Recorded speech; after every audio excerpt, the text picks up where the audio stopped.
Студид маань хүрэлцэн ирсэн танд баярлалаа, ноён Коппа.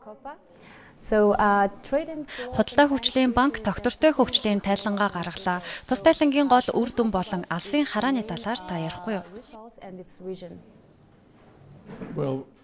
Бид тогтвортой хөгжлийн санхүүжилтийн чиглэлд ажиллаад 10 гаруй жил болж байна.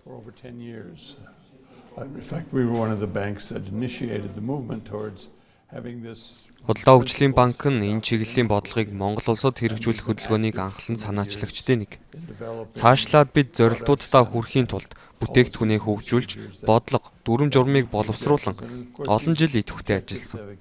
Мэдээж өнөөдрийн байдлаар зорилтууд маань Монголд төдийгүй олон улсыг чиглэсэн илүү өргөн цар хүрээг хамарч байгаа. Албан ёсны тайлан маань л ийхүү анхудаа гарснаас биш, өнгөрсөн 10 гаруй жилийн хугацаанд маш олон ажлыг хэрэгжүүлээд явж байна. Энэ тайлангийн гол алсын хараа нь 2050 он гэхэд хүлэмжийн ялгаруулалт болон шингээлтийн зөрүүг тэглэх юм.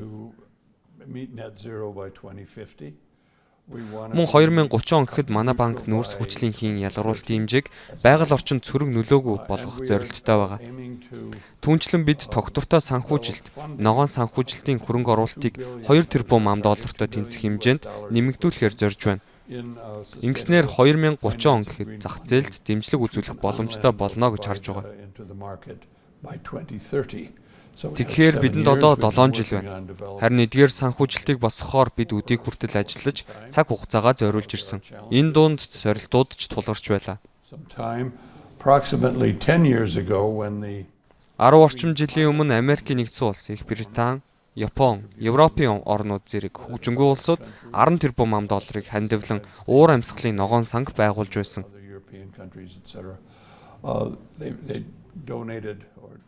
Энэ хөгжиж буй болон буурай хөгжилтэй орнуудад уур амьсгалын өөрчлөлтөд дасан зохицох үр дагаврыг бууруулах зорилготой байсан. Монгол улс бол тэдгээр улсуудын нэг.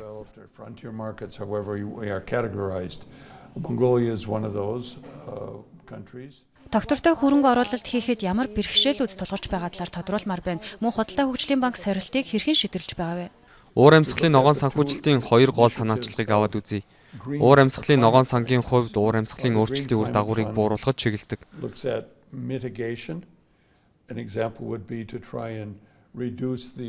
Тухайлбал Улаанбаатар хотын утаа байна. Цахилгаан станцын үйл ажиллагаанаас гадна гэр хороолт, ялангуяа өвөлдөө нүүрс эсвэл шахмал төлснээс болж утаа ихээр ялгарч байна.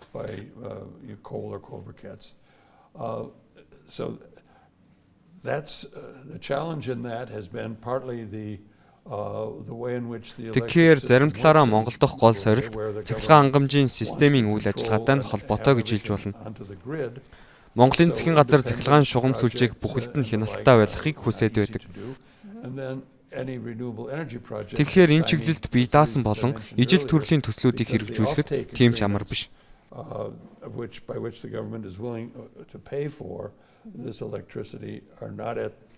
Сэргээгт хэрчим хүчний зарим төслүүд миний сая дурдсан шалтгаанаар гацж байсан.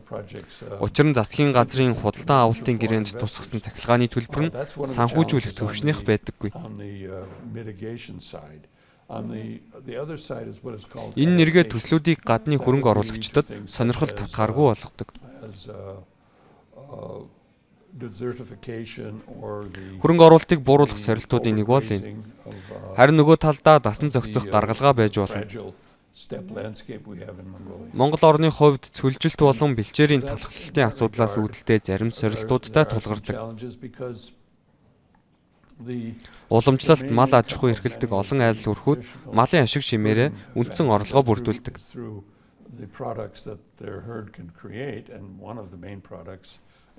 Үндсэн бүтээгдэхүүнүүдийн нэг нь ноолуур байдаг тул малчид орлогоо нэмэгдүүлэхийн тулд илүү олон ямаа хийжээдэг.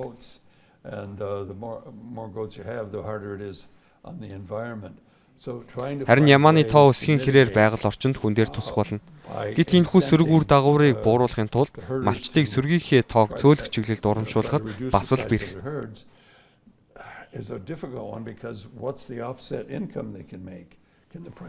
Учир нь орлогын зөрүү үүснээр ноолуурын үнийг улам өсгөх боломжтой болдог.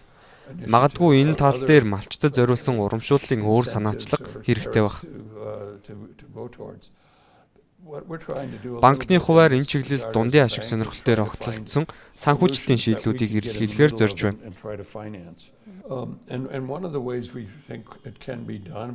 Харин уур амьсгалын сөрөг үр дагаврыг бууруулах болон дасан зохицох аль чиглэлд бидний хийж чадах зүйл гэвэл олон улсын зах зээлд арилжаалагддаг карбон кредитийг худалдаа авах замаар нүүрс төрөгчийн уул мөрөө багасгаж буй нэгнээд дэмжих, урамшуулах боломжтой байх явдал юм. Үүнээс гадна мэдээж тогтвортой санхүүжилтэд өөр олон асуудал тулгарч байгаа. Нийгмийн болон гендрийн гэдэл. Гэхдээ эдгээр асуудлыг шийдвэрлэхэд харьцангуй хялбар байж магадгүй.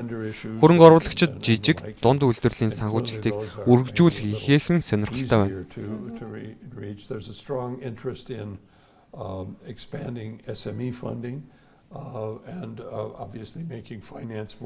Хараахан томоохон ололт амжилтад хүрээгүй.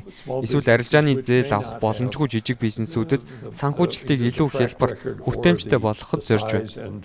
Бид энэ төрлийн зээлэнд үнэлгээ хийхин тулд өөр бусад аргачлалуудыг хэрэглэхээр арга зам эрэлхийлж байгаа.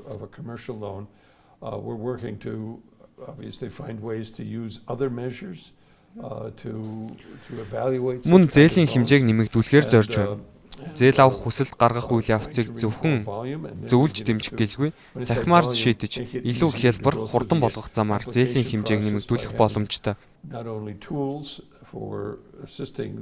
Мөн зээлийн хүсэлт гаргасан хүнд хэрэг хэмжээний барьцаа хөрөнгө байгаа вэ гэдгийг харахаас илүүтэй хиймэл оюун алгоритм ашиглан зээлийн хүсэлтийг шалгах зохимжтой шалгууруудыг боловсруулж компани цаашдын амжилтыг нь таамаглаж болно.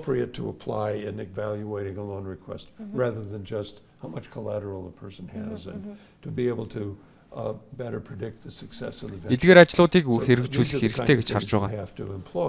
Жижиг дунд үйлдвэрүүдийн зээлийн багцыг өсгөхөд зөвхөн эмэгтэй бизнес эрхлэгчдийн ч биш, зээлийн хүртээмжийг зах зээлд ерөнхийд нь нэмэгдүүлэх хэрэгтэй.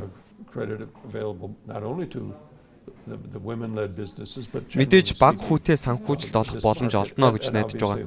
Энэ тухайд бол гадаадаас санхүүжилт авахд хүүгийн түвшин бага байж магадгүй юм. Жишээ нь $10 ч юм уу. Гэхдээ зээлийг ихэнхдээ дотоодын валютаар хийдэг учраас цаг хугацааны явцад дотоодын валютын ханш унлаа гэхэд компаниудыг гадаад валютаар эргэн төлөлт хийх эрсдэлд оруулж болохгүй.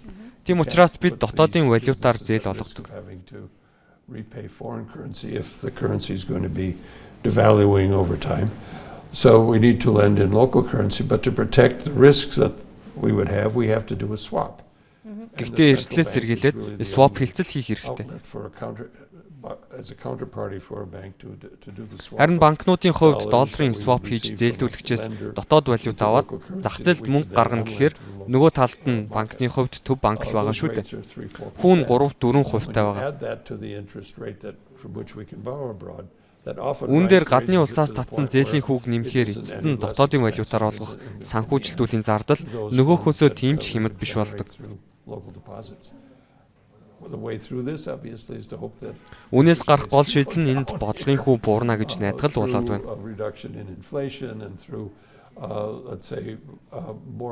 Инфляцийн түвшин буурч татварын орлого илүү сайн бүрдэж түүнийг хэмнэх байлаа.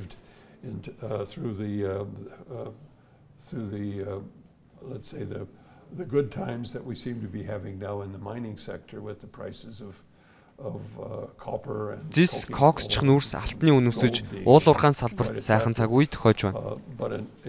Гэвч бодлогын хүү буурах хүртэл зээлийн санхүүжилтийн зардлыг боломжийн түвшинд байлгахад сорилт тулгарсан хэвээр байна. The financing really affordable. Энэ онд Худалдаа хөгжлийн банк Монголын хөрөнгөний биржид бүртгэлтэй басан.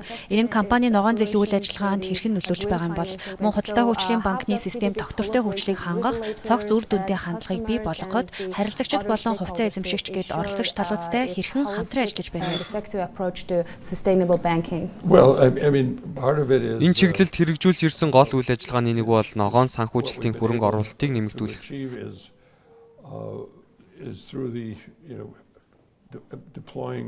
Хэдийгээр ногоон зээлийн хэмжээ өсөж байгаа ч нийт олгогдож буй зээлийн голлох хувийг бүрдүүлдэггүй хэвээр байна. Гэхдээ ногоон зээл олголтын үйл явц маш сайн байгаа. Энэ жил бид ногоон зээл болон бусад үйл ажиллагаагаараа дамжуулан нүүрс төрөгчийн ялгаруулалтыг 47,000 тонноор бууруулсан гэсэн тайлан гарсан. Мэдээж маш сайн хамтын ажиллагаа хэрэгтэй байна. Яагаад гэвэл эдгээр санаачлагын ихэнх нь цахилгаан станц зэрэг төрийн мэдлийн байгууллагуудыг хамарч байна. Тэгэхээр бид хамтарч ажиллах хэрэгтэй.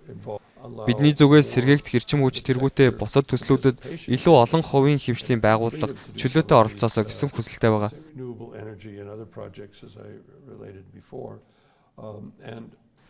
Мэдээж бид засгийн газрыг энэ чиглэлд анхаарлаа хандуулахад нөлөөлөх хэрэгтэй л дээ.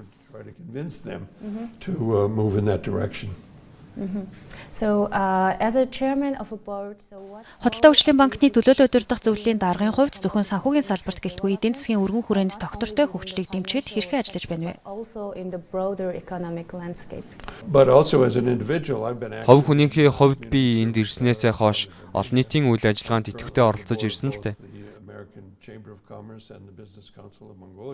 Би одоогоор Америкийн худалдааны тэнхим болон Монголын бизнесийн зөвлөлийн тэргүүний үүрэг гүйцэтгэдэг. Бид хувийн хөвшлийн үйл ажиллагааг голчлон дэмжиж ажилладаг. Ногоон зээлийн санхүүжилтийг хөнгөвчлөхийн тулд элчин сайдын яамд болон бусад байгууллагуудтай хамтарч бодлого чиглэлийн зөвлөгөө өгч ажиллаж байна.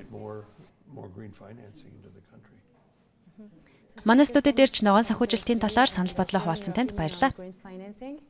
Зүгээрээ таатай байлаа. Баярлалаа.